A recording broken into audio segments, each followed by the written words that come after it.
Welcome, everyone. Thank you for joining us for How to Become What Colleges Want.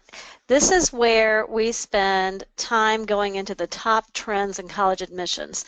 The goal of our presentation today is really to show you that when in the senior year, the admissions officers are looking at college applications, what is it that they're looking for? What are the trends of what stands out to them?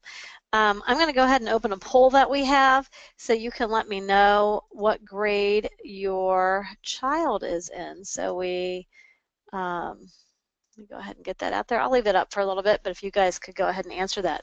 We will also be taking your questions today through the questions feature.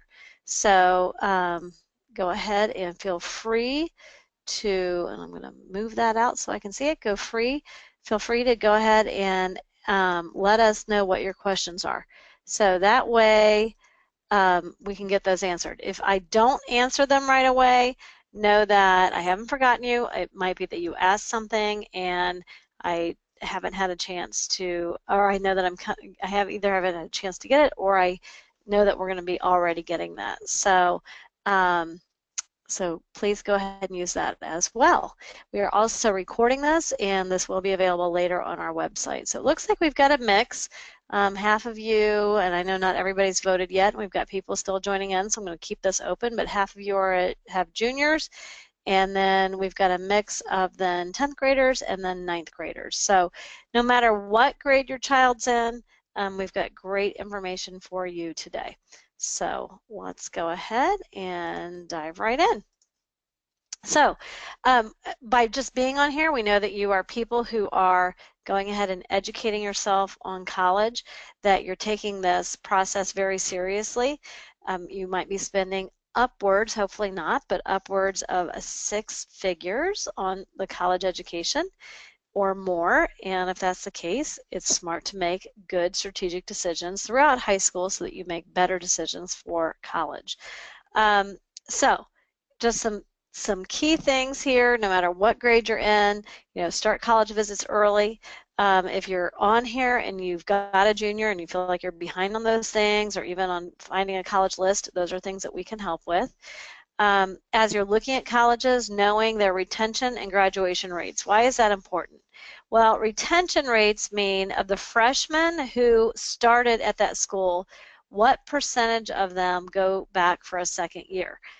Years ago, I had a close friend of mine from when I was in high school who, I don't ask my friends and family a lot of questions. I don't offer advice unless they ask.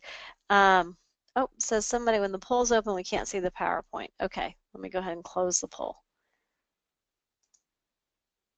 Okay, I had a friend of mine personal friend, so I didn't ask them a lot of questions. And when I asked them, I didn't ask them a lot of questions through their process, and they went ahead and they enrolled because they were very focused on their son playing football. By the end of the first semester, they told me their son was coming home. And when I looked up that school, they only had 36% of the kids return for a second year of college at that school. So had they known that, that would have been a huge red flag. You also want to stay focused on graduation rates. Sadly, the 4-year graduation rate nationally is only 39% of students who graduate in 4 years. So keep that in mind when you're looking at these numbers. If you see a number above 50%, sadly, that's a decent number. So keep that in mind. And then finally, knowing the freshman profile. So the freshman profile is the average ACT, GPA, SAT score of the kids who were admitted the previous years. And you need to know how you compare to those kids.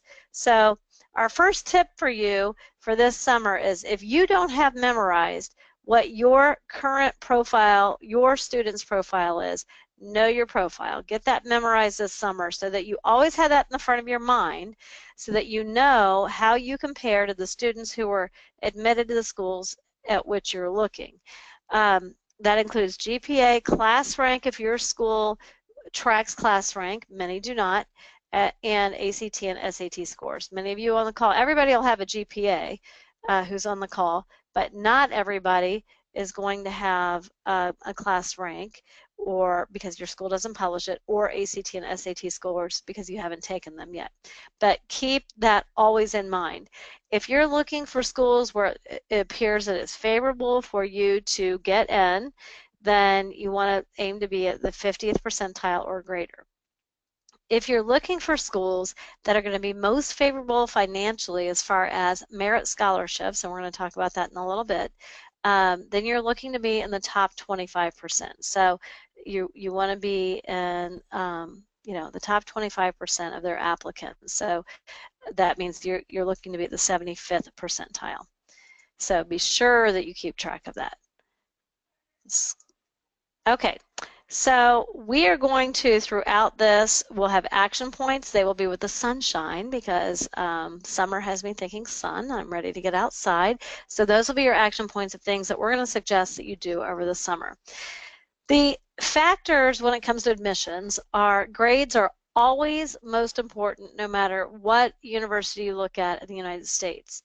Test scores come in second, ACT, SAT. We're going to talk more about those in depth. So that truly, unless a school is test optional, which there are schools that are test optional, you can find that list at fairtest.org, F-A-I-R test.org.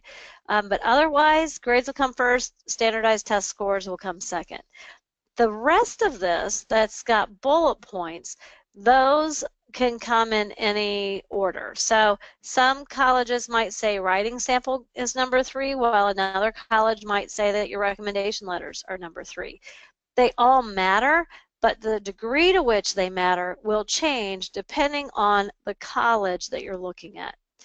Some colleges, and the things below where it says others, these are things that we're not going to get into tonight.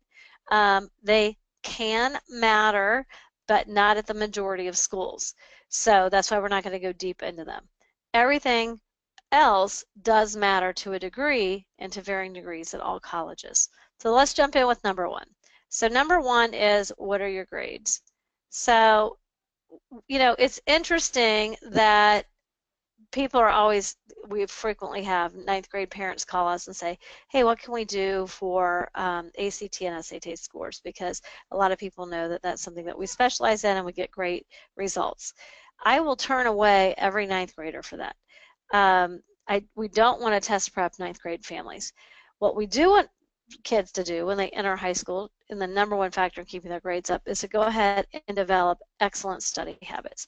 Colleges are going to look at this GPA as the number 1 factor, and so you need to know how to study and study well. We also want you to go ahead and make a 4-year high school plan. What does that mean? So we have some people on the call today that have freshmen and sophomores, and so you've got 2 or 3 years left of high school. When you lay out a 4-year high school plan, that means you're laying out, based on what current course offerings are at your high school, what would your child take all 4 years that they're in school. Why is this crucial? So I'll use an example of a former student of ours who is now in college. This student, as a freshman, loved band, played the saxophone, was in Spanish 2 already as a freshman, loving it, planned to go all the way up, take Spanish all through high school. Strong STEM student, math and science. When we looked at what their high school was offering, they had College Credit Plus, so dual enrollment credit that they could take to get college credit in their junior and senior years in technology and in engineering. They couldn't have pulled that off in the junior and senior year had the student continued to take band for another 2 years and Spanish all the way through. So when the student created a 4-year plan of what he was going to take, he realized band had to drop off after the freshman year, and then the Spanish, he could go up through Spanish 3 his sophomore year to create space for really rigorous courses in the areas of getting college credit in the areas of technology and engineering. That strengthens not just the grades, but the rigor of the coursework that the students are taking. And that matters when it comes to grades. So taking those appropriately rigorous courses, most of that strong rigor in any college credit is going to come in the junior and senior years, but you have to start planning on that from the beginning. Keep your grades up. Track your GPA.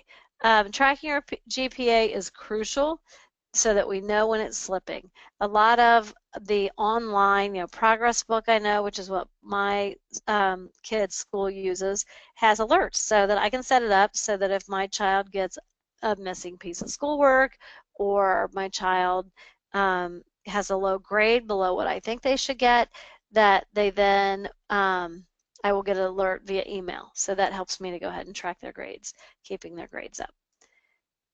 So how are grades viewed by the colleges looking at this? So questions you want to ask. You want to figure out, does your high school on that transcript that will eventually go to the colleges, are they going to put your child's weighted grade, your unweighted grade, or both on that transcript?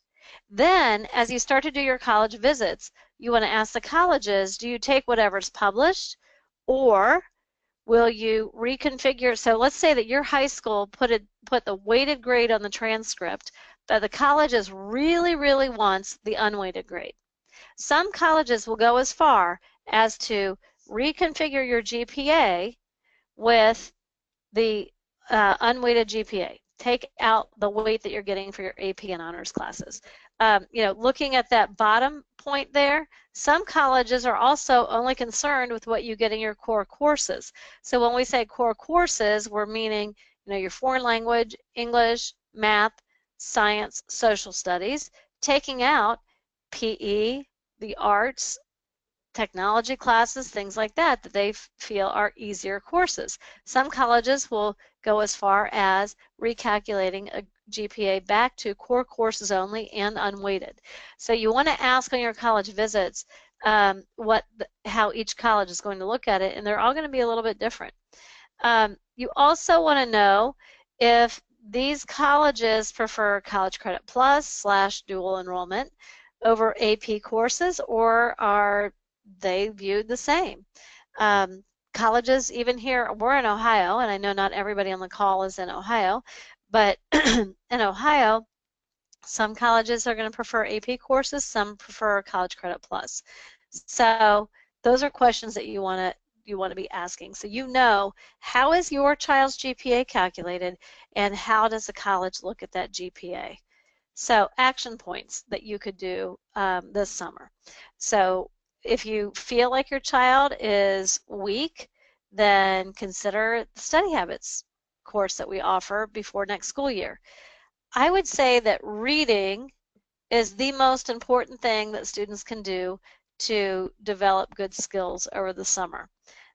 Read for pleasure. Find some things that you can read, whether they're fiction, nonfiction. I don't care if they're short or long, but let's get away from the text messaging. That doesn't count as reading. Ha ha ha. And let's start reading. And then finally, for you juniors and seniors. So at this point, you're doing your college visits. And by the way, on this, because we're talking about summer, when I say a grade level, I'm saying whatever grade you're going to be in next summer. So really, we consider once the school year's ended, you're in the next grade. So those rising juniors and seniors, so current sophomores and juniors, you need to be asking these policies around GPA, but you also should be discovering what's going to happen with your AP and your College Credit Plus. Colleges vary greatly on how much credit they give for AP courses and what those requirements are. Some of them will grant you hours, but they will still not let that replace a class that you have to take at their college. So those are the kinds of things that you want to learn from the colleges. So that's what you can do around grades and GPA. So number 2, ACT and SAT. So many of your high schools are giving the pre-ACT and the PSAT in 9th, 10th, and or 11th grades. Some of you aren't, some of you are. If they are offered and if it's optional, not mandatory, we strongly suggest that you go ahead and take them. These will predict future strengths and weaknesses on testing. This will help you decide if you should take the ACT or the SAT and on what you need to focus your test prep. Your actual ACT and SAT will be taken in the junior and maybe the senior years for college entrance. Our goal at LEAP is that all of your college entrance testing is done before your senior year ever starts, because there's a lot to do in the senior year. But going ahead and knowing that those are going to be the junior and senior years. Don't hesitate to take the pre-ACT and PSAT afraid of what a college might see, because no colleges see those scores on the pre-ACT and PSAT. They truly are just practice. Now, if you're one of the sophomore families, on the call today, knowing that 40% of you are, and you have an academically accelerated honors 10th grader, so these are students who do very, very well in school. We want you to be honors math and a year ahead in math and in honors English. And you did not take the PSAT in October. For those of you in the Cincinnati area, we are giving a practice PSAT on Saturday, April 22nd at 8:30 a.m. You can register for it on the LEAP website. What we're doing is trying to find families whose students' scores show that they have potential possibly for national merit. The National Merit Scholarship can give students up to a full ride to college. And so for some of you, that would be a free ride to college, and that would be just a super high value. So we're trying to find those families who can be helped to possibly get that. And if you qualify, we would suggest that you join us on April 22nd if you're in the Cincinnati area. You also, if you are planning on applying to schools that are highly selective, so what do you notice about the pennants on the right side here? They are all the Ivy League schools. So the Ivy League schools, many of them, not all of them, recommend or require what are also called SAT subject tests. These are only at highly selective schools. Most of these would be taken at the end of the junior or very early in the senior year. If you're on this call and you are a junior parent and your child is looking at highly selective schools, not just the Ivies, but some other highly selective schools, you need to check to see if your child is recommended or required to take these. If it's recommended, you should do it. If something is recommended by a college and you don't do it, you look lazy. What we suggest is that your student takes SAT subject tests in the area that they're strongest in taking AP coursework, and that they take it in May or June of their junior year. So for some of you, that means you need to get on this now. Registration is still open for both of those test dates. These are typically tests that you do not have to prep for, because you're already in a rigorous AP course, and that should adequately prepare you for the upcoming test. Okay? So what are some action points around testing? As I already said, we don't like to do test prep for 8th through 10th graders. We think that there are other things that your family might be better off focusing on, and that there is a short amount of energy and a small window in which students are going to test really well. And we know from 18 years of experience on test prep that that is in the junior year of high school for most people. So if you have an 8th through 10th grader, you can look at grades in school, pre-ACT scores, possibly PSAT scores, to locate any weak curricular areas. It could be that your child looks really weak on reading, or you know that they didn't have a great year in Algebra 1.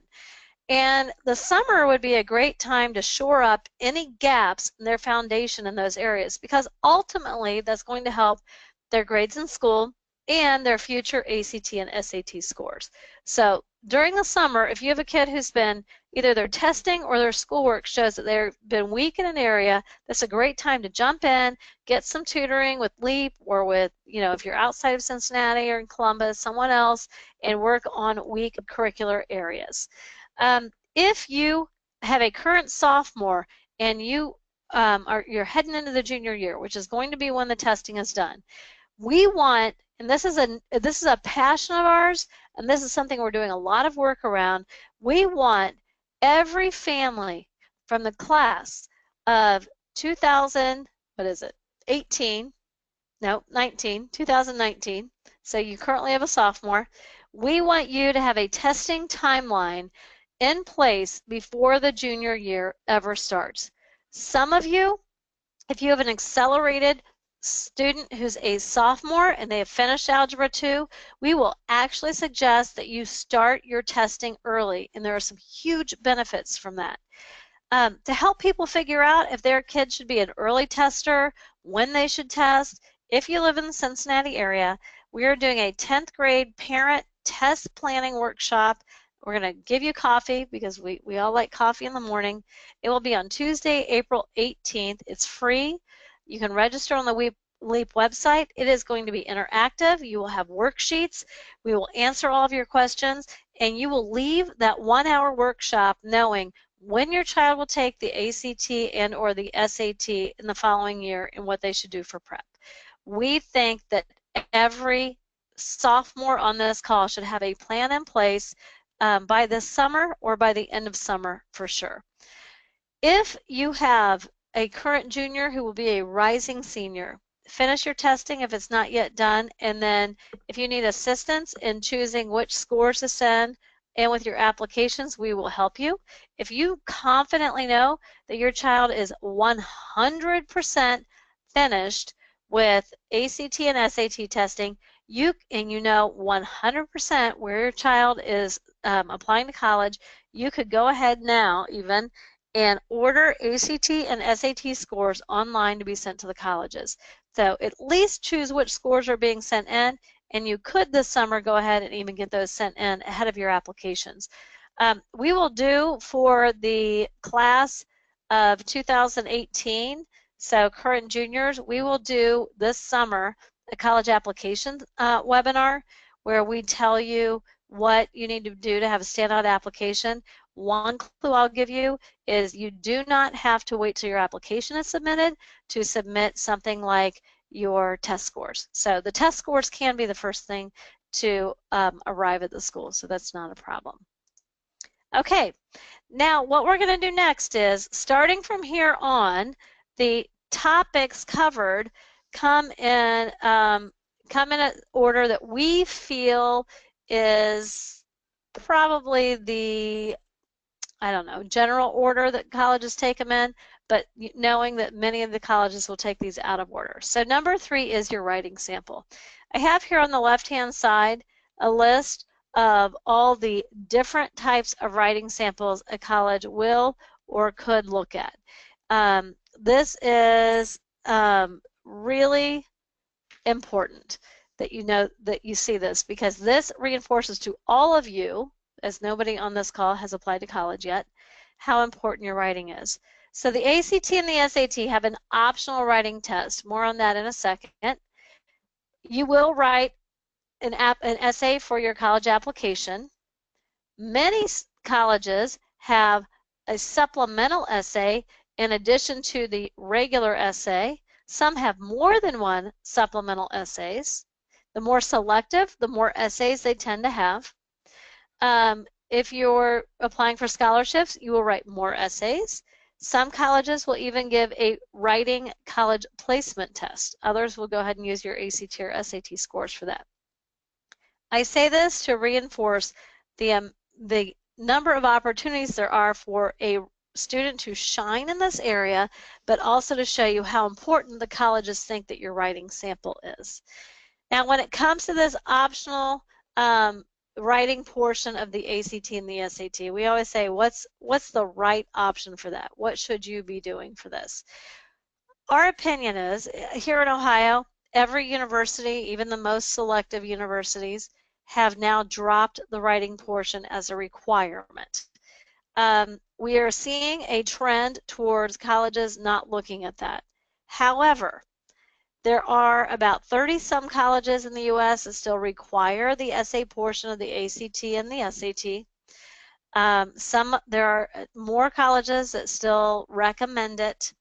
And so our opinion at LEAP is, when you do your ACT or SAT on at least one of the tests, you should take the optional essay portion of the test so that you have in front of you every option possible that for any school that you would apply to.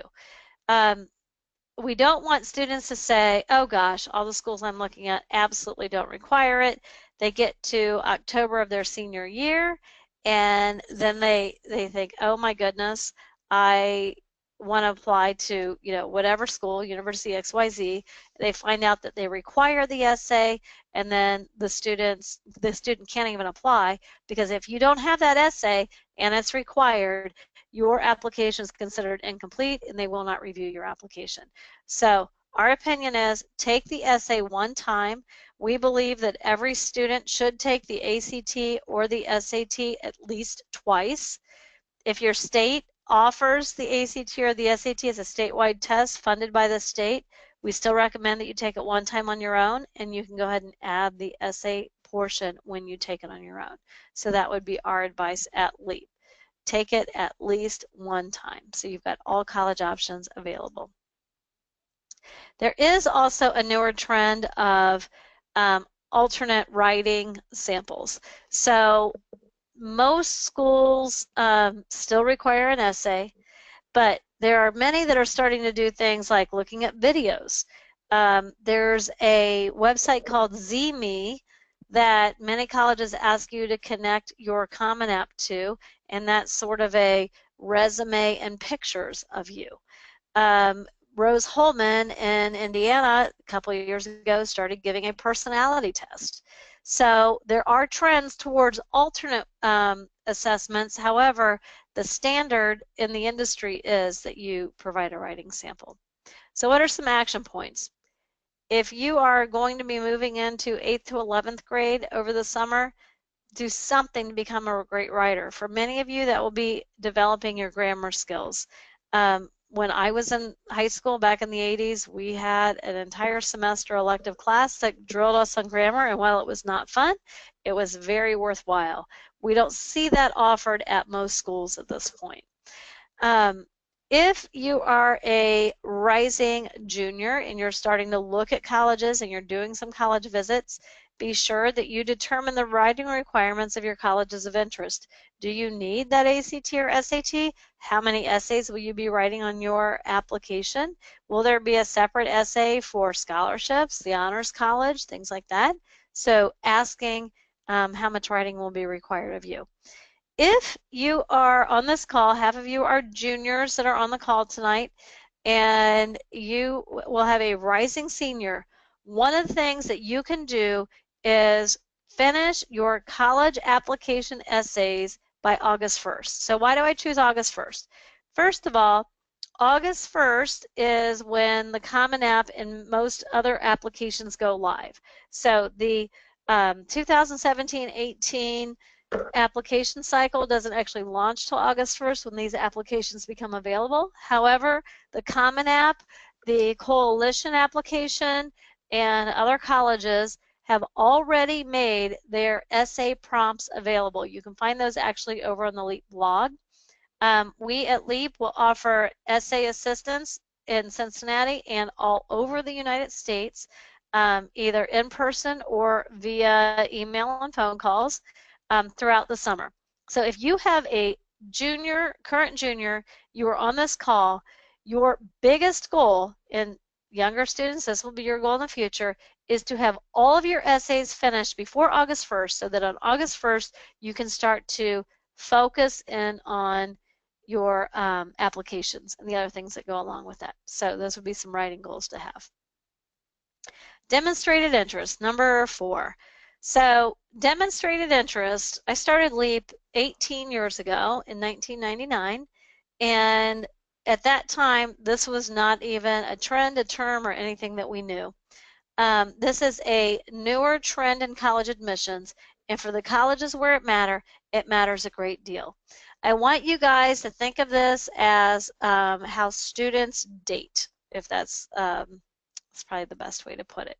So what do I mean by that? When our teenagers, and I have 3 teenagers myself, so when our teenagers are interested in a young man or a young woman, they start to send flares up to say, I'm interested in you. Lots of kids looking for prom dates this time of year. So they might follow them on Twitter I know the kids think Facebook is for us old people. Some of them are still active. You know, they become friends on Facebook. They send text messages. They do things to interact, to say, hey, I like you. And they're doing that to get their attention. If a college tracks demonstrated interest, here's the deal. They are looking for the student to send up those flares to say, I'm interested in you. Okay? Now, why is that? When college applications moved online, when I started LEAP, we were still sending in hard copy applications.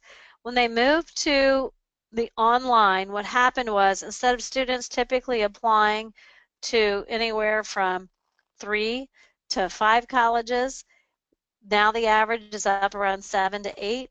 I actually talked to a school counselor who had a student last year who wanted to, at a private school here in Cincinnati, who the kid was applying to 33 colleges. And then the counselor just said, you know what, we don't send more than 30 transcripts. So that's a little extreme, that's a little silly to send that many, but kids are applying to a large number of schools. So what happened was colleges no longer could gauge how many that they needed, how many students they needed to accept to yield the number of paying bodies that they needed. So it used to be that if a college needed 200 bodies that were paying to stay in business, they might know that maybe they had a long-term formula that was working that said, okay, we need to accept 400 of our applicants, which usually will mean 200 will enroll. Well, with so many non-serious applicants applying because of the ease of online applications, those formulas never worked. Colleges know that if a student demonstrates interest, they are more likely to enroll if accepted. So if you have 2 students, student A is student A is and B have everything in the same. They have the same GPA, the same ACT score, the same strength of resume, same strength of recommendation letters, but student A visited, interacted, demonstrated interest, and student B was what we call a stealth applicant. The college didn't know that this person existed until they applied. That's a stealth applicant, and they only have 1 seat left. The college will give that seat to the kid who demonstrated interest. So if a college tracks demonstrated interest, and I'll give you an example, the University of Michigan, although it's a very large school, they seriously track, they spend thousands upon thousands of dollars tracking demonstrated interest. Those students have a much greater chance of getting admitted to the school. So what do? You find ways to interact with them so that you are sending up those flares that say, I like you. Typically, these schools, then they will be the smaller schools and the more selective schools, but it's not always small schools. So, as I gave you the example of the University of Michigan. We have a question from Ken. How do you know if they track demonstrated interest? That's something in the very next slide that we talked to at the bottom. So that is something that we teach in one of our paid for webinars and seminars called College Selection Seminar. It is using a backdoor into colleges' websites to figure out if they track it or not.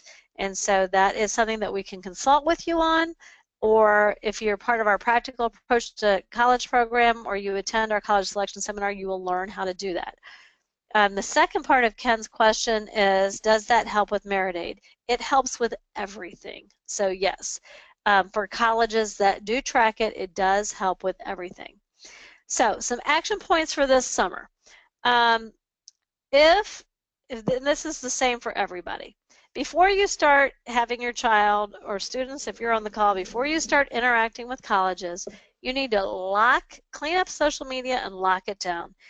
It's funny, I've known this to be true for quite a while, and I ask it whenever I'm on college campuses.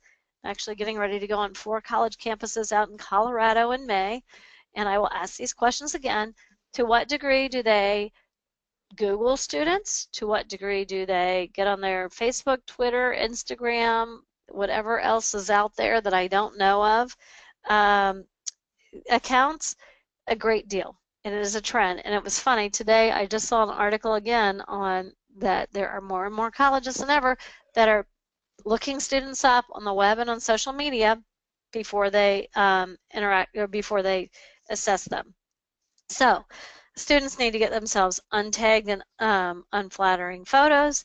They need to have heightened privacy settings so that somebody can't just go on Twitter and find them and see what they're tweeting. So they should lock down before they start interacting, because they will make judgments on students not only by who they are, but by the company that they keep. We all know that to be true.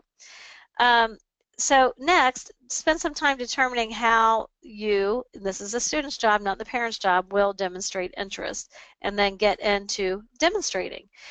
Some of you tell me that, gosh, we went onto a college campus, we did not have time to do an official visit, but we happened to be in the area, so we went ahead and went. Now they're not going to know that we visited. Send them an email and say, we were in town. Unfortunately, it happened to be at a time when you didn't have tours or the university offices were closed. It was a weekend, whatever it might be, and let them know that you were there. If you can, you do an official visit, but if you can't, you let them know that they were there. That's still demonstrating interest. Here in Ohio, the University of Dayton told me a few years ago when I was talking to their vice president of enrollment that they will not accept, no matter what a student's GPA or ACT score or SAT score is, they will not accept a student who has not visited campus. And I said, well, I've got some clients out west in California, Washington State, Colorado, Nevada. They're not going to come to the University of Dayton to visit until they know they're in and they've got some money. And he said, well, then set up a Skype conversation in lieu of a visit, but do something to demonstrate interest. That's how important it is. So figure out how you're going to do that this summer and start demonstrating interest. For years now, when my oldest, who's now in college, was in 8th grade, when we would, if we were in a new town on vacation or somewhere else, we would always go on college campuses to help him start getting an idea of what he liked in a college. So I suggest the same. Let's see. Another question. Would you also suggest setting up LinkedIn profile for high school students? So yeah, I do think that LinkedIn is, typically I see it being more juniors and seniors. You want to have something to put on your LinkedIn profile as far as work history, as far as your community service, things that you're involved in. But yes, LinkedIn could be great. I frequently have former LEAP students or current LEAP students get on LinkedIn and go ahead and connect with me. So I would absolutely suggest that you use LinkedIn as well.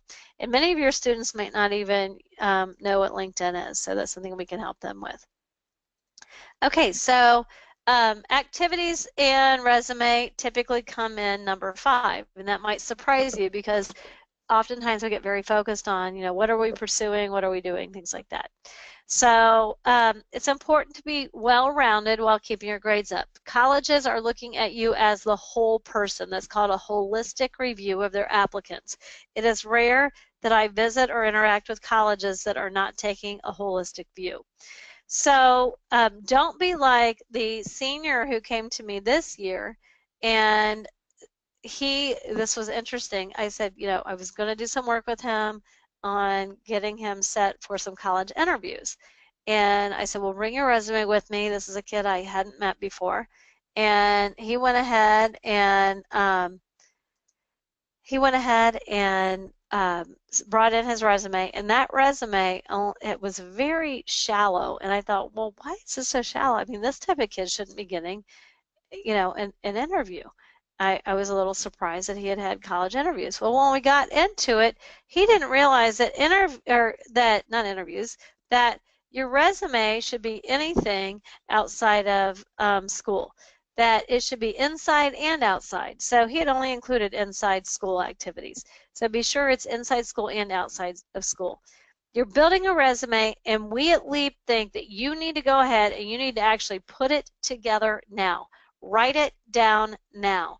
There are 3 different versions of resumes that we're going to ask our seniors to have as they go into the application season, and each of them serve a purpose, and each of them saves time on the applications in the fall. this is something that you can get out of the way. If you're on the call and you're one of our families who has a freshman or a sophomore, then they still should start to put together an actual resume. It's that important. Remember, colleges who are awarding merit money believe that anything outside of academics that their school wants is considered merit. So that might be any special talent or award that you have. Oops, sorry. Be purposeful about what your pursuits are. So when we work with students about, we not only help them put together their resumes, but we'll review them and give them suggestions for how they might, what they might need to pursue. Some of the things we want you to think about is when we look at that list, the lens I'm putting on it is, what have I learned about the passions of this person, their future, where they're headed? What does what they're pursuing say about the student? If you are simply being the water person at every 5K in your hometown, that's available to earn community service hours, while that's nice, what does that say about you? What does that say about who you are, and what does that say about your future goals? So you really need to think through what you're pursuing with purpose, particularly for those of you who have freshmen and sophomores that are on the call. You have time to go ahead and make some adjustments into what they're pursuing. So think about it through the lens of, what does this say about me? You also need to looking for opportunities for longevity and leadership. So colleges do not like a resume that's full of changes. So you tried something in 9th grade, you dropped everything from 9th grade, and then went ahead and pursued all new things in 10th grade, then didn't carry any of those on to 11th grade, and then every year is changing. They want to see you stick with it. They want to see something that says something about who you are. And they're also looking to see if you ever have leadership on your resume. So for colleges, to see leadership, you're going to have started something in your freshman or sophomore year and actually stick with it. We actually have a student, if you think, gosh, there's just no leadership opportunity, you can look for opportunities to create one. One of my favorite stories is a student who's now in college at Ohio State University. She came to me as a sophomore in high school. We put together her resume. She asked me to review it based upon her future goals, and which medical school is what she's thinking. And I just said, I don't see leadership. I see a lack of leadership. She's like, I just really don't know where I can get it. So we looked at what her interests and hobbies were. And ultimately, together, we came up with the idea of her starting a film club at her high school, which because she's starting it, would automatically be the president. And she went ahead and she started that club. It made herself the president, got other students to join. It's still alive, even now that she's out of high school herself. They actually went ahead and created a video to show how she went to a private school, a private Catholic school, and to show how this private Catholic education could be available to students who were from financially disadvantaged families.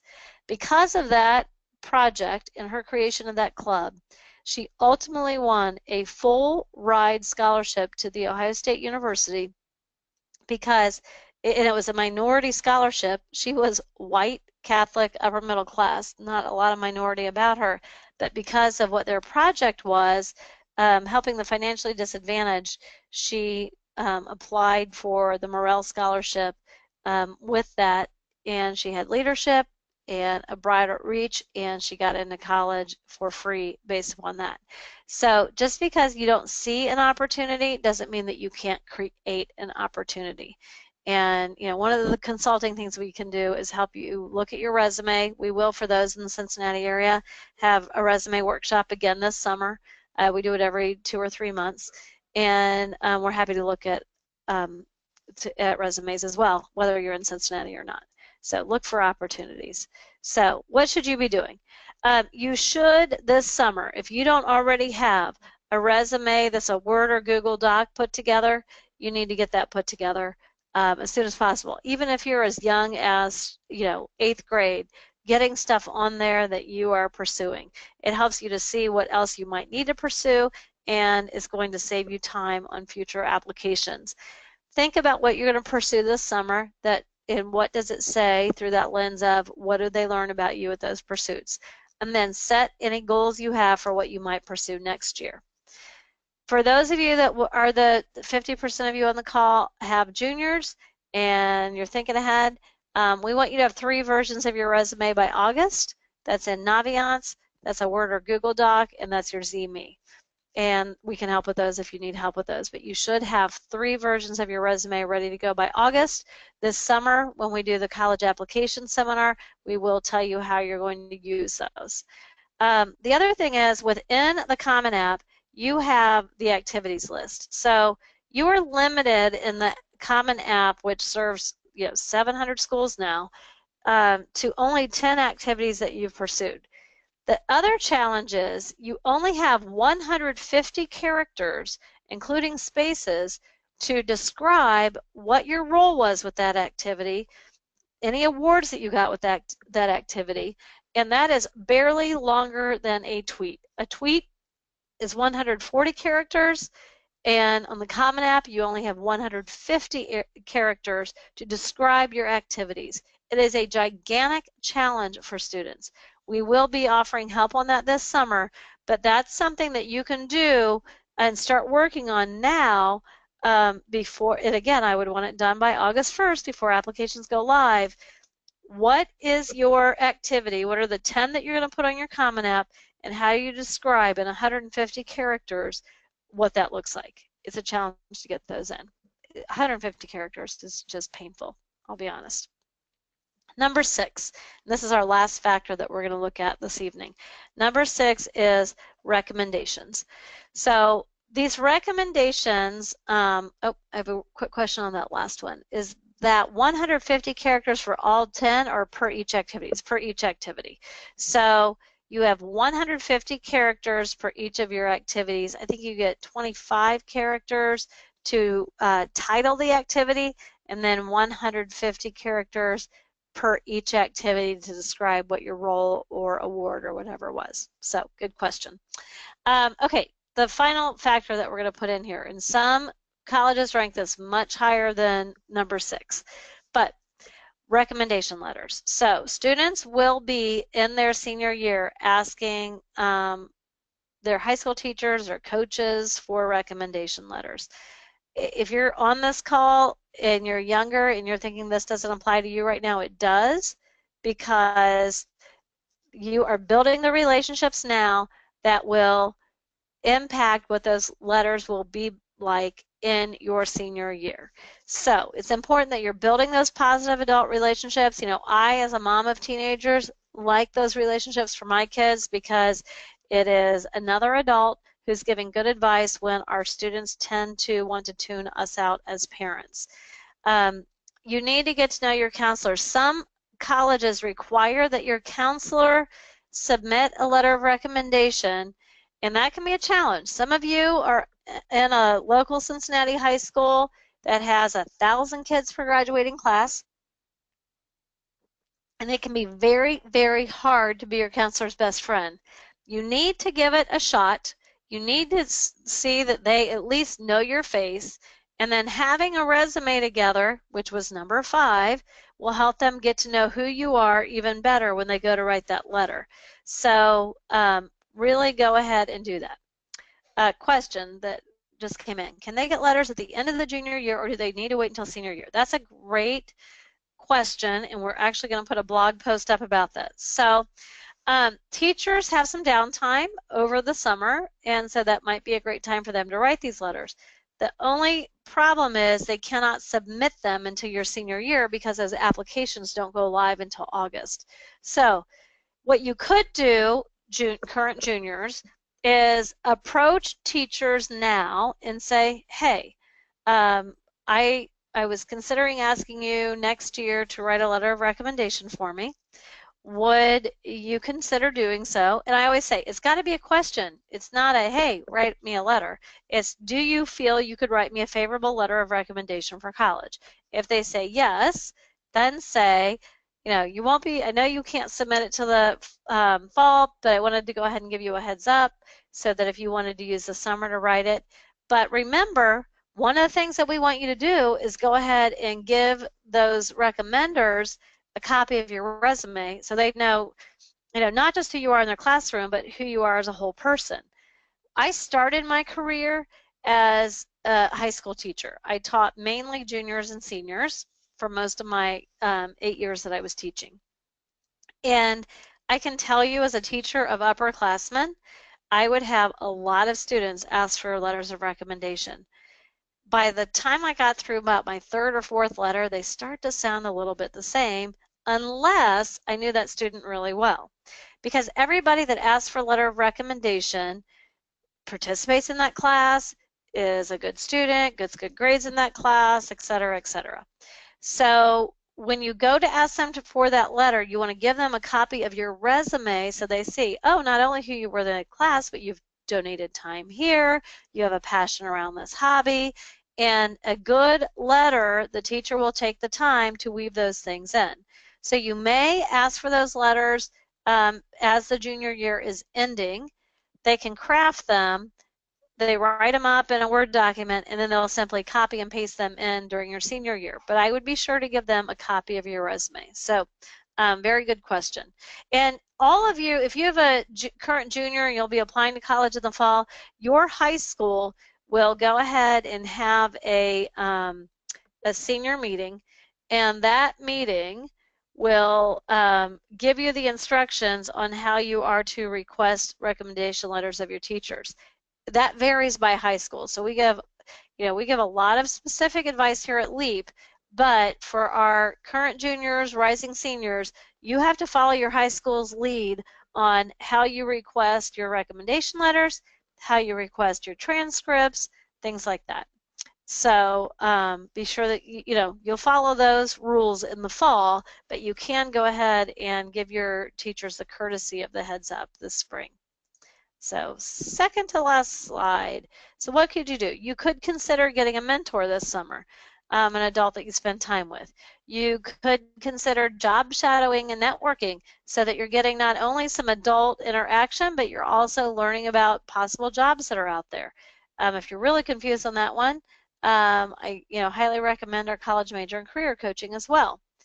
If you will be a rising senior, even if, Bonnie asked me about going ahead and asking for the letters now, if you're not going to ask for the letters now, at least determine who you're going to ask in the fall. And, one piece of advice on that as well is these colleges want to hear from people that know you as a junior, as an upperclassman. I think of my own 3 kids, 1 in college, 2 in high school. They change a lot in high school. I have 2 freshmen in high school living in my house. I hope they are growing up and changing a lot, and that 2 years from now, as their junior year's ending, they're very much more mature. So a college wants to hear from people who know who your child is now, not just their favorite English teacher from 9th grade who they've never had an interaction with before. So you really need to think critically about picking people who can show a variety of things about you, picking people who know you now, not just when you were early in high school, those types of things. So that's super, super important. Even though many of you will make your requests through a form or on Naviance, we also suggest that when you request your future recommendation letters, that you go ahead and you also email it to your teacher as well, and that you attach your resume. So you'll do it in Naviance, but you'll also send an email with your resume attached so that you have it in writing, so that you craft your request that way, and make sure that you're giving plenty of time. Again, we're going to go deeper and give more tips on that stuff later this summer with a college application seminar on how to have a standout application, but these are action points that you can do now. So with that, we're coming to a close.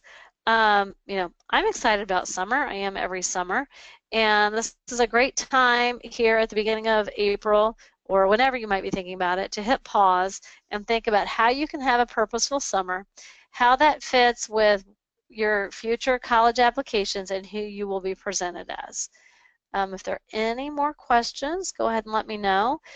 Just a heads up, we have currently on the website that if you're in Cincinnati, you want to have an honors 10th grader and want to take the PSAT in April with us, go ahead and register for that.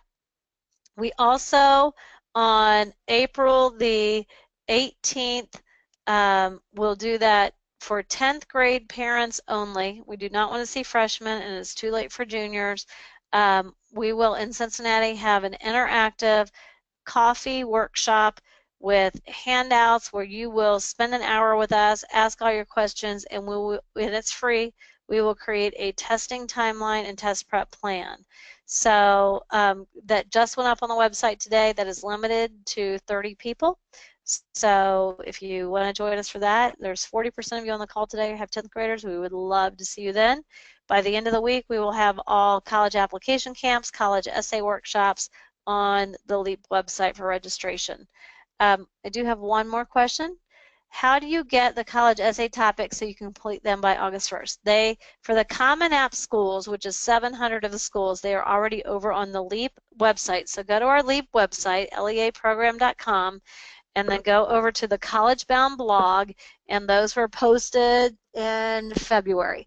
So I don't know, it's probably 2 or 3 blogs back. So those are the topics, and then that's what we will help coach you and help you revise and polish your essays so you've got great essays. So those were announced in February by Common App. So that's 700 of the most popular schools, so you should be able to get a good start there.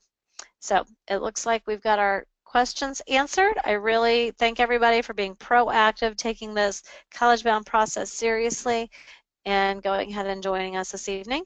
And for those of you who are listening to the recording of this on our blog, if you have questions related, feel free to go ahead and send us an email. We'd be happy to answer them. Thank you, everybody. Bye-bye.